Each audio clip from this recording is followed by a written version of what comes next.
আসসালামু আলাইকুম, welcome back to my channel Sahara Sathi cooking ব্লগে। কাছেও দূরে, দেশেও দেশের বাইরে বসে যে যেখান থেকে আমার ভিডিওটি দেখছেন সবাইকে আন্তরিক শুভেচ্ছা অভিনন্দন জানিয়ে শুরু করছি আজকের রান্না। আজকে আমি আপনাদেরকে বানিয়ে দেখাবো তাল আর সুজির হালুয়া। চলুন দেখে আসি। প্রথমে আমি ফ্রাই প্যানটি গরম হতে দিয়েছিলাম। তার ভিতরে আমি 3 টেবিল চামচ ঘি দিয়েছি আর ঘির ভিতরে 250 গ্রাম সুজি ঢেলে দিয়েছি। এবার সুন্দর করে ভেজে নিচ্ছি। সুজিটি ততক্ষণ পর্যন্ত আমি ভাজবো যতক্ষণ পর্যন্ত আমার সুজির কালারটা চেঞ্জ হয়ে ব্রাউন কালার না আসা পর্যন্ত ভাজতে হবে। আসলে আমরা তো অনেকভাবে হালুয়া খেয়ে থাকি, এক একটা হালুয়ার স্বাদ এক এক রকম হয়। আমি এই তাল আর সুজির হালুয়া প্রত্যেক বছর সিজনের সময় অবশ্যই 2-4 বার ট্রাই করি। আমার সুজিটি প্রায় ভাজা হয়ে গেছে, কালারও চেঞ্জ হয়ে আসছে। এই পর্যায়ে আমি এখানে 2 কাপের মতো পানি দিয়ে দিচ্ছি। আপনারা চাইলে এই জায়গায় দুধ অ্যাড করতে পারেন।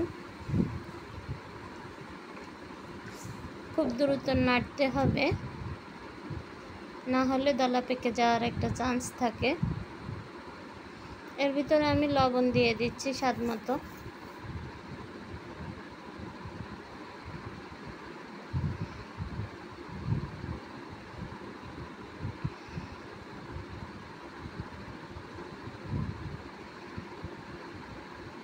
ভালোভাবে মিশিয়ে দিচ্ছি যাতে কোনো লাম্পস না থাকে। দেখতেই পাচ্ছেন আমার ভালোভাবে মেশানো হয়ে গেছে।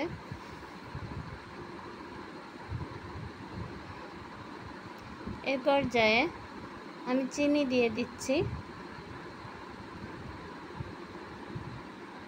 চিনিটা আপনারা আপনাদের স্বাদ মতো দেবেন, কারণ অনেকে আছে চিনি বেশি কম খায়, এজন্য এখানে সঠিক পরিমাপটা আমি বললাম না।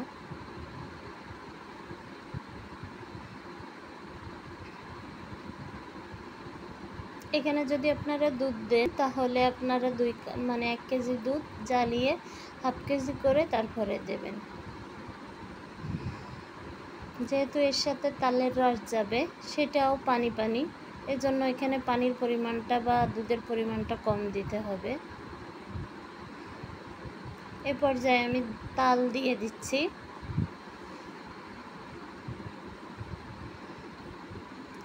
আপাতত এতটুকু দিচ্ছি, পরে লাগলে আবার দেব।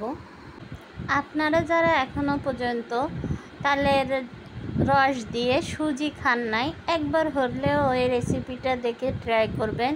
ইনশাল্লাহ আপনাদের কাছে খুবই ভালো লাগবে। আমি গ্যারান্টি দিয়ে বলতে পারি, যারা যারা এই রেসিপিটি এখনো পর্যন্ত খাননি তারা ট্রাই করবেন এবং কমেন্ট বক্সে এসে কমেন্ট করবেন যে কেমন লাগলো। এ পর্যায়ে একটা নারকেল কুড়িয়ে রেখেছিলাম, নারকেলটা পুরাই দিয়ে দিচ্ছি। আর আরও একটু তালের রস আমি দিয়েছি, আমার কাছে একটু হালকা মনে হচ্ছে, কালারটা এখনও আসি নাই। নারকেলটা দেওয়া হয়ে গেছে, এবার সুন্দরভাবে মিশিয়ে দিতে হবে।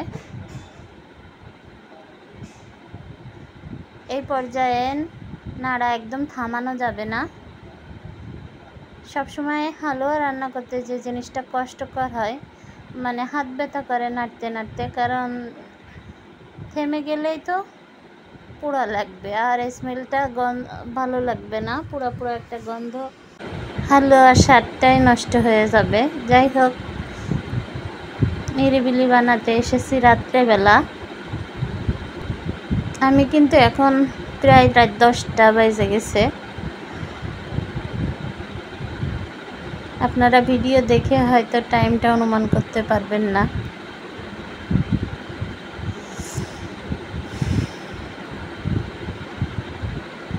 এই পর্যায়ে কিছুটা পরিমাণ ঘি দিয়ে দিচ্ছি, 4 চামচে 3 চামচের মতো। আসলে আপনি কতটুকু সুজি রান্না করবেন সেটার উপর নির্ভর করবে আপনি কতটুকু ঘি দেবেন আর কি। এ পর্যায়ে আমি একটু গুড় দিয়ে দিয়েছি কালারের জন্য। আসলে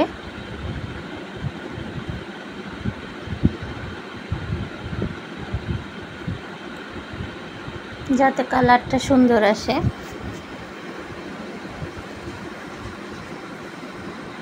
এবছর অবশ্যই আমি অসুস্থ থাকার কারণে তালের কোনো পিঠা খাওয়া হয় নাই।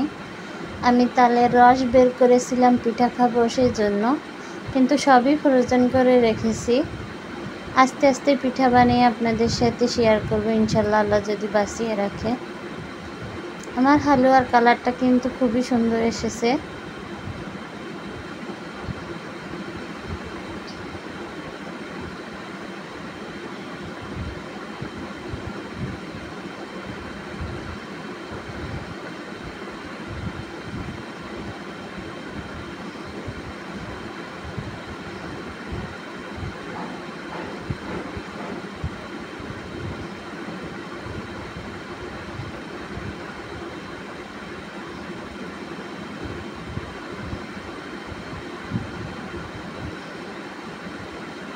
প্রিয় দর্শক, একটা লাইক চেয়ে নিলাম ভিডিওর এই পর্যায়ে। যদি আমার রেসিপিটি আপনাদের কাছে ভালো লাগে তাহলে অবশ্যই একটা লাইক দিয়ে ভিডিওতে কমেন্ট করবেন। আসলে একটা কমেন্টের থেকে গুরুত্বপূর্ণ হচ্ছে একটা লাইক, আর পারলে একটা শেয়ার করবেন। আমরা মানুষগুলো এমন লাইক মোটেও দিতে চাই না, কি আর বলবো, এই জন্য আর আমি বলি না। যাদের কাছে এই রেসিপিটি ভালো লাগবে তারা অবশ্যই একটু লাইক দিয়ে আমার পাশে থাকবেন। ইনশাল্লাহ আমিও আপনাদেরকে লাইক দেব।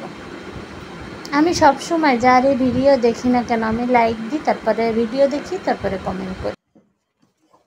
আমি কথা বলতে বলতে দেখতে পাচ্ছেন আপনারা কিশমিশ দিয়ে দিয়েছি।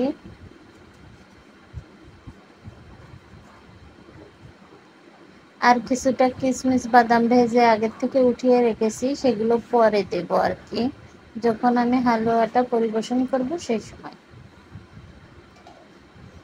আমার কিন্তু প্রায় হালুয়াটা হয়ে এসেছে।